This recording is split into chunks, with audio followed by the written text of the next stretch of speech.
Every single year, millions of new people get into the dropshipping game. And inevitably, 99% of those people end up failing, quitting, having their wives call them a loser and usually divorcing them, losing the shirts off their backs, but more realistically, losing thousands of dollars after dedicating months of time to this new business model. So I want to be transparent and tell you the obstacles that you are going to overcome that you have to in order to be successful and be the top 1% that actually make it. Because for most of you, it actually makes more sense for you to spend the thousands of dollars that you have saved right now to start your dropshipping store on red at the casino or into some NFT or poop coin that you will immediately lose money from because it's going to rug as soon as you put the money in. But hey, at least you lost the money immediately instead of having to dedicate months and hours of your time into learning a business model that actually does not bear any fruits for your labor. So getting into the first couple challenges, because if you solve these challenges, yes, it is incredibly worth it for you. Just to show you one of my stores, and I am a dumb idiot who did not go to college by any means. I am not the most intelligent in the world, but this store, quick little refresh check. I can't show you the store name because I know you guys will steal my products. God, you guys are a bunch of leeches. But when you do master the skills, when you do overcome the common obstacles that usually just happen for every single person, there's not going to be too many things outside the box in this video that you are going to overcome. It does lead to very exciting outcomes. It does lead to you changing your life, being more financially free, having more control of your schedule, where you work, what you're doing with that time, whether it's spending more time with your family, your hobbies, or whatever it is you enjoy. But the first obstacle you're going to have to overcome, and this is the biggest one, is the expectations that you currently have. Because it realistically, and I know you're not going to want to hear this, this is me feeding you your medicine, it's going to take you 10 times more work, sweat equity, test, time than you believe it will take in order to be successful. And Alex Mosey has a great quote about this where he usually says you need to 10x the amount of volume that you think is possible in order to be successful if you want to guarantee you being successful. I'm paraphrasing there. But what I tend to notice is that the people that make it in this game within the first couple of months, which is a rare breed of people, it's usually the ones that put in their dues as soon as possible. They put in the hours as soon as possible because realistically, it's most likely going to take you between 100 to 250 hours of dedication to this craft in order to see your first success. Now, that doesn't mean making your first sale, but I mean getting to your first winning product that is bringing you in sales profitably every single day. It will most likely take 100 to 250 hours. Now, the faster you can knock out those 200 hours, the faster you will get results. But if you spend, let's say, 5 hours a week doing dropshipping, it's probably going to take you over a year to be successful. That's just the reality. So you need to have all those things in account where it's not going to be as easy as you think. It's not just copy and pasting someone else's store, copy and pasting their ads, and then you're just going to run up a quick bag and become the next soldier. No, that's not how it works. I don't care what dropshipping gurus tell you. You need to actually develop skills. You need to be different than your competitors. Because for any product that you want to sell in the dropshipping space, there are going to be hundreds of other people that you are competing with. It's inevitable. So what makes you different from them?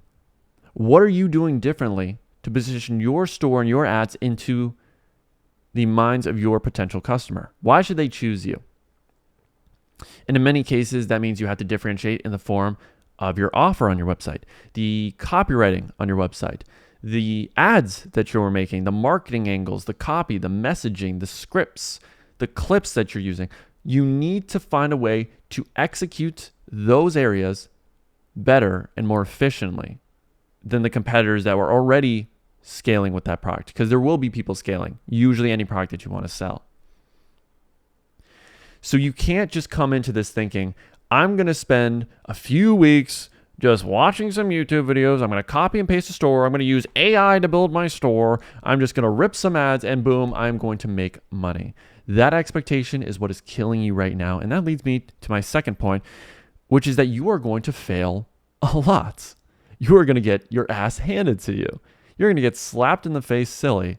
And if you are not a masochist that enjoys that, you're most likely going to quit. And usually the number one thing that I notice that prevents people from being successful at dropshipping or any business model is that you are too motivated by the money. And I get that the money should be your North Star, should be your goal. But if money is your only motivator when you start a new business, you are going to give up before it bears you any fruit. Because the reality is any business model will take you weeks, months, potentially a year or two to actually become profitable. So if you are solely motivated by money, then inevitably after a few weeks of you failing, trying things, and actually making progress, actually developing skills, but because your only metric for success was money, when you look at your bank account after those few weeks, you're going to realize, oh, it's negative. It is in the red. Therefore, this isn't worth it. I'm putting all this time. I'm not seeing immediate success. Let me go to NFTs. Let me go to crypto. Let me go to the next business model. And you keep repeating this cycle over and over and over again, and nothing changes. You are stuck in the same place. Your shiny object syndrome is what is killing you, and your expectations and constantly being motivated by just money is what is holding you back. Because realistically, you are going to go around a year without making any money at dropshipping. And if you are not comfortable with that, then you shouldn't begin, or you shouldn't start in the first place. Or if you have started and that's not cool with you, then you should give up right now.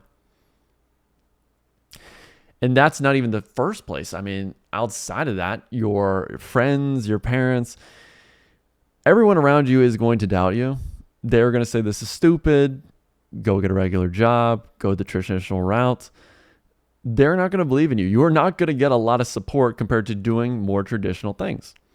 So if you're someone that can't motivate yourself and can't block out the outside noise, and you let other people's opinions sway your decisions, you most likely are not going to have the mental fortitude to go through the obstacles, to go through the challenges, overcome them in order to reach Valhalla, which is making $1,000 a day, $3,000 a day, $200,000 a month. So just keep all that in mind before you even get started. If you change your mind, if you change that barometer of success from I'm making money to I'm developing skills, then just through that change alone, as a byproduct, you will make more money. Because those that are motivated by money, their whole strategy, their whole way of trying to make money is, I need the new strategy, I need the new product, I need to sell seasonal products, I need to keep changing everything until I find something that works. And usually they don't stay patient enough and they don't stick to one blueprint long enough for them to get good enough at executing it to make money. But if you're someone that changes that barometer to, I'm developing my skills. Oh, from test 1 to test 20, my landing pages have gotten a lot better. My ad creatives have gotten a lot better. I've gotten much better as a marketer overall. I've gotten better at sourcing products. All these intangible skills that when I have these down as a byproduct, I will make money. You will see much higher levels of success across the board by just prioritizing one other metric, and you will be way more likely to go through those obstacles, to stay motivated, to stay disciplined through those hard times to eventually change your life and start making more money. So you got to realize there's a balance there.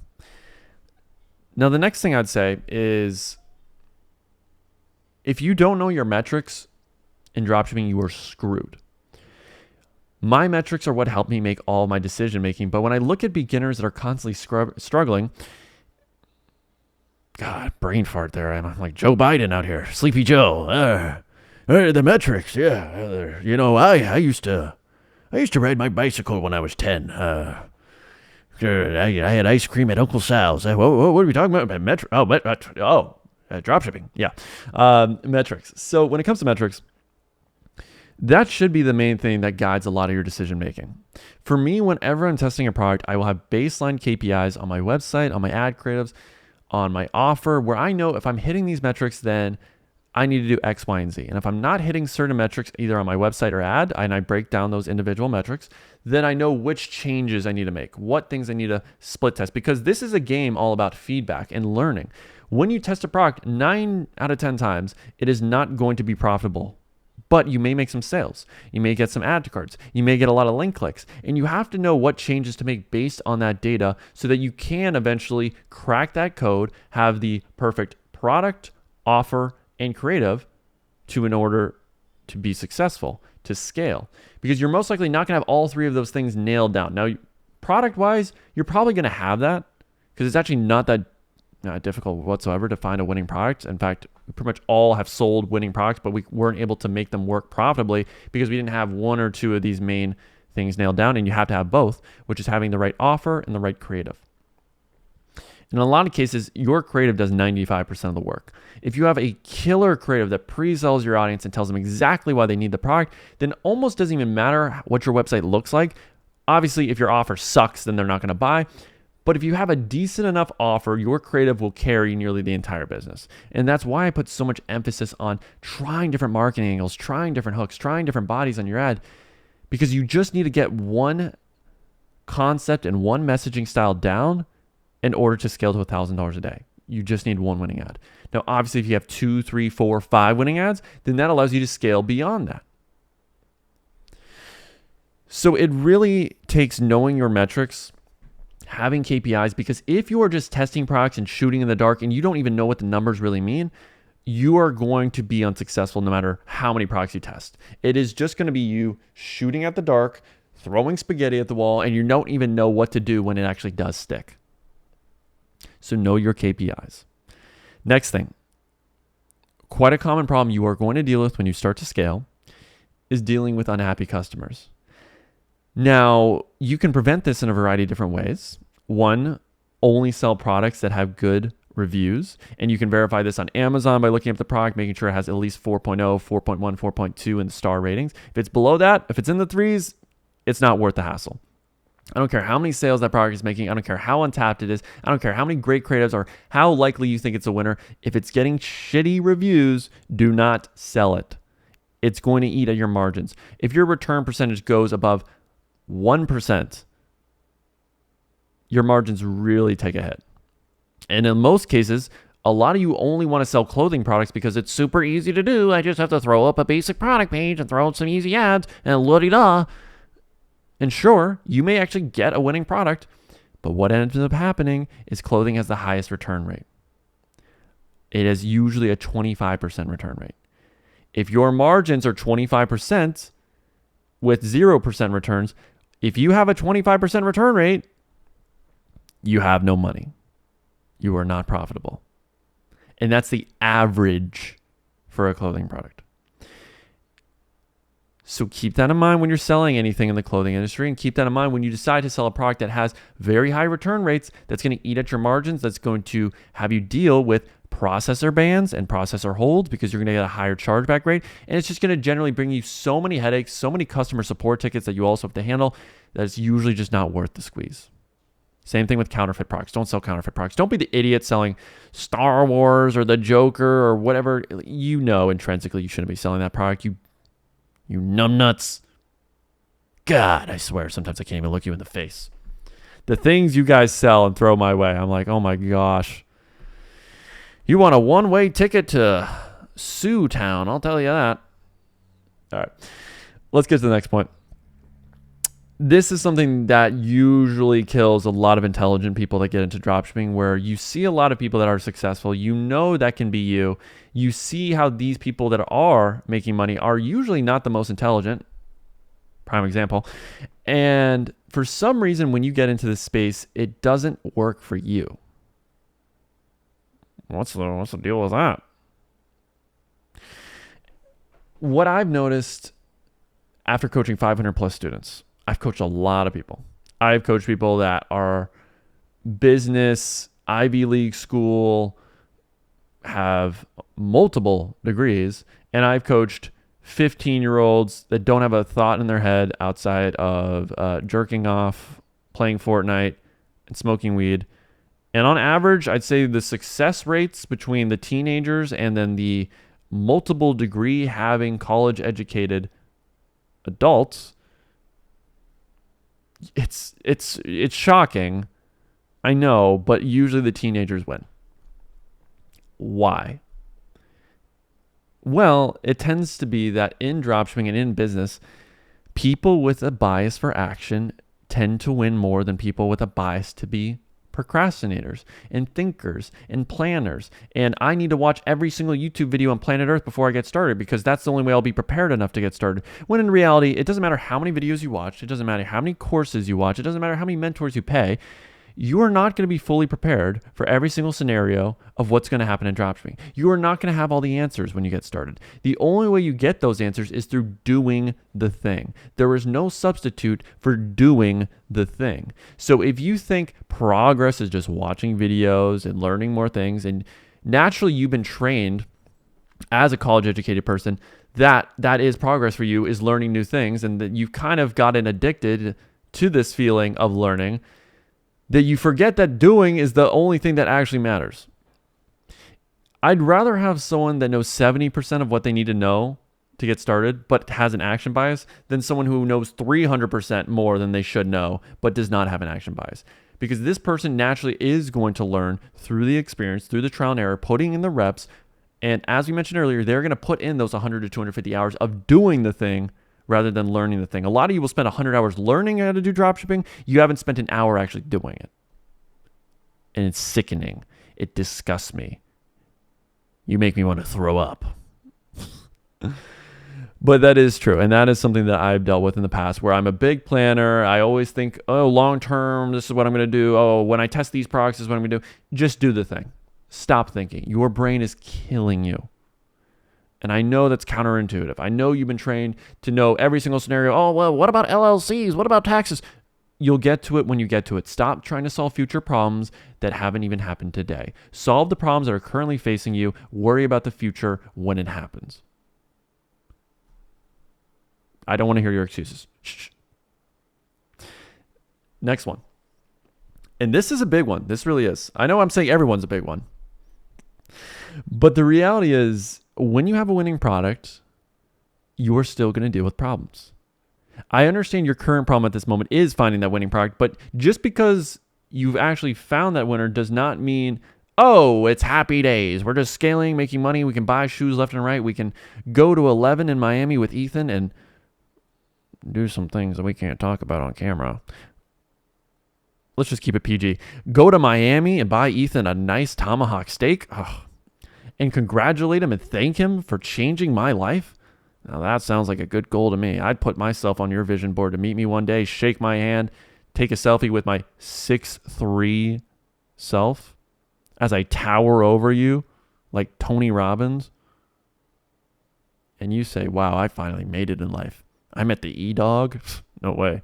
All right, so here's the reality. When you have a winning product, your business still will not be profitable every day. I know, shocking. And the reason why is because ads will fatigue. That's literally the only reason. But people, when they have that winning product, they tend to get lazy. You tend to get complacent. You tend to forget what actions and what work ethic got you to that place got you there in the first place.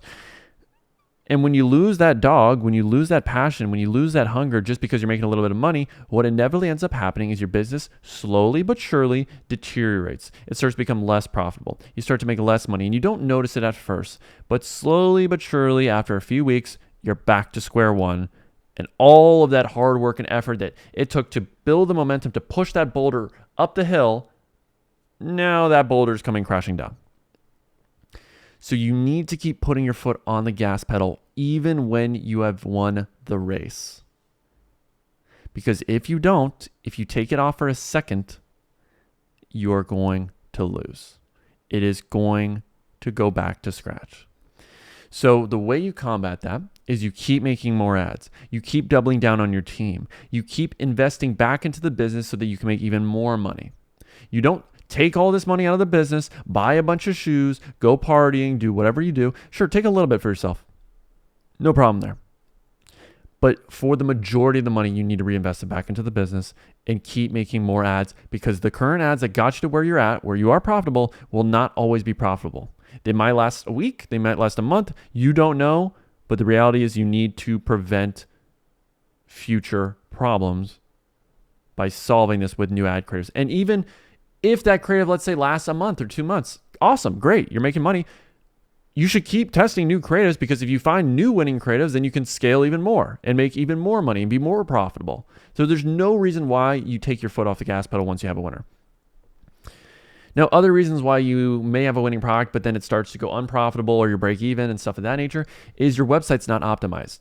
And this goes back to knowing your KPIs. You need to know your metrics. You need to know revenue per visitor. What should I be making revenue per visitor on my store? Usually $1.50 is a good benchmark. And if you're not there, then that means I need to be split testing. I need to keep trying new funnels, new offers, new copywriting. I need to be A/B testing. I need to look at my Hotjar recordings. I need to do all these intangibles to make the right decisions of what to split test and what to change to make my website higher performing. Next point. If you do not build a team once you become successful, you will burn out. I've seen this countless times. Usually it's going to take you about 3 to 6 months when you have a one-on-one coach. So I can only talk from my experience of coaching people. So when I coach people and they finally get that success, what usually happens is that a month into it, they do burn out, because it takes a lot of work and it takes a toll to have to keep making new ad creatives if you were just doing it yourself. It takes a lot of hours to do the customer service if you were just doing it yourself. It takes a lot of hours to monitor your ad accounts, make the right decisions, and keep doing it day after day after day after day after day. So in order to deal with that problem, which will happen, and actually be the best version of yourself as an entrepreneur, then you need to use leverage. You need to delegate the tasks that maintain the business first, so you can focus on the tasks that build the business and scale it. Now, those tasks are your customer support, hiring a virtual assistant that can handle that for you, your order fulfillment. If you don't already have a private agent, get a private agent so they can be connected to your store, so they can handle the fulfillment. They'll send you an invoice once a week. La-di-da, cool. Don't have to worry about it again.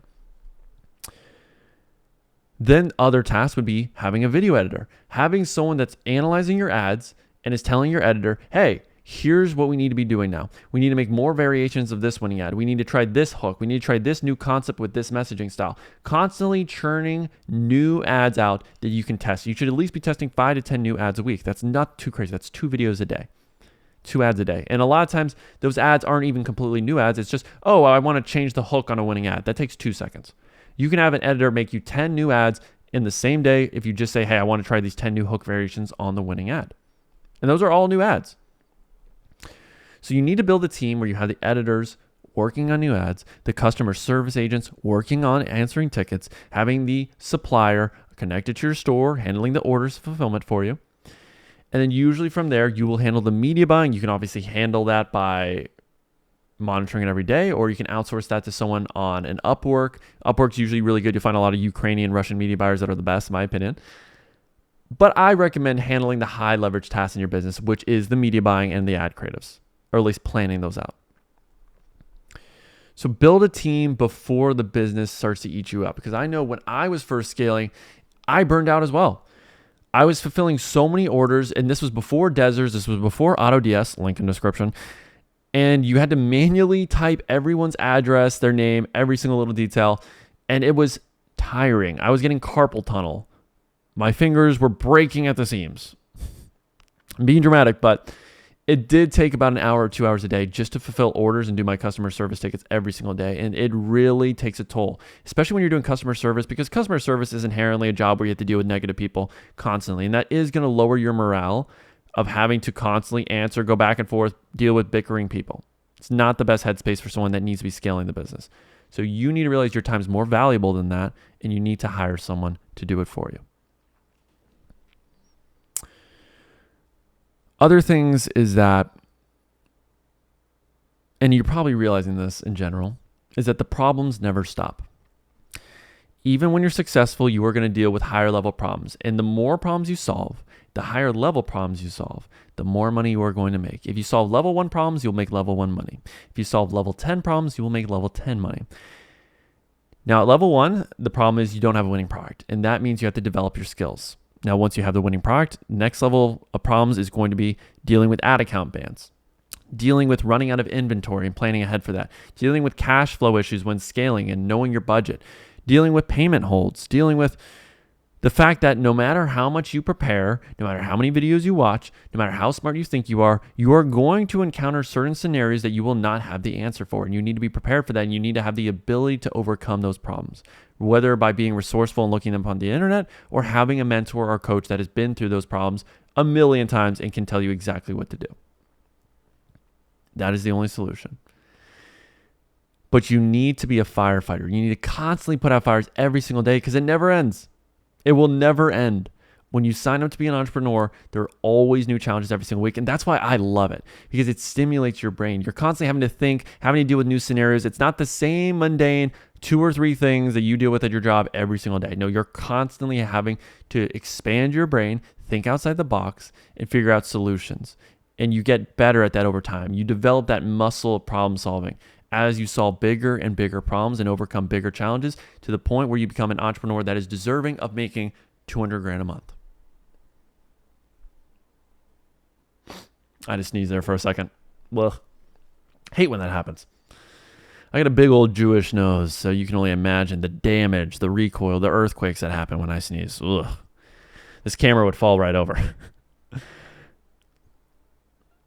Final point I want to talk about, because I know I've been rambling for quite a lot, and I hope you enjoyed this video. If you did, make sure to like, comment, and subscribe down below, because this channel is criminally underrated and it actually pains me to look at my analytics every single day. The final thing is that if things are not working, you need to adapt. The definition of insanity is doing the same thing over and over and over again and expecting a different result. You know, I first learned that quote from Voss in Far Cry 3, easily the best video game evil boss ever. So relatable. I think it came from Albert Einstein, though.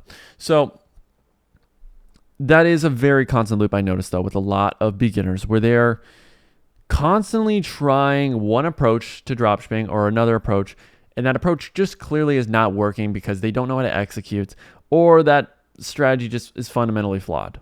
It's not replicatable. They learn from someone who did get success, but they didn't even develop a blueprint really that others can use to be successful. So you have to realize, in order to make it, you have to adapt. You have to try things, learn from trying it, and then make your conclusions of what you need to work on from there. If I test a product and it doesn't work and I'm a beginner, what went wrong? Okay, let's look at the KPIs. All right, my ad wasn't performing the way it should. All right, next time I test a new product, let me try to work on that skill a little more. Let me try to do a little bit more market research. Let me try some new concepts that I didn't try earlier. Let me try doing this with my clips, this with my hooks, making changes. Now, you don't want to make too many changes, but if you know the fundamentals, if you know the blueprint, what makes up a winning ad, and you just haven't made one yet, then yes, keep trying, keep adapting, and figure out what works for you.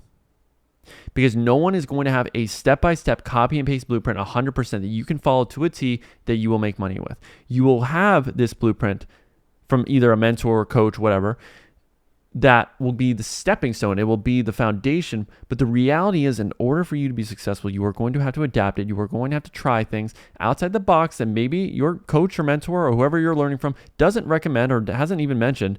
And that ends up being the breakthrough for you. You'll have to basically build your own way of doing things. That's the key.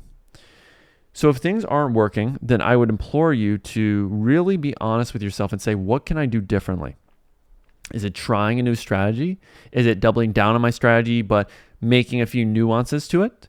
Is it, instead of being alone, maybe I invest into a new program or a new coach that can show me the light, a one-on-one coach that can give me feedback on what I'm doing so that I don't have to keep guessing in the dark, because you don't know what you don't know because you've never really done this before.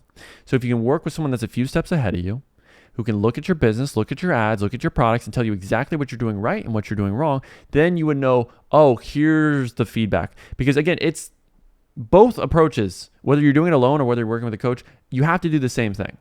You have to be able to analyze and make the right call as to what to change and what to work on more. But when you're a beginner and you have no experience, it's harder to make that call. It's harder to make that judgment call because you don't really know.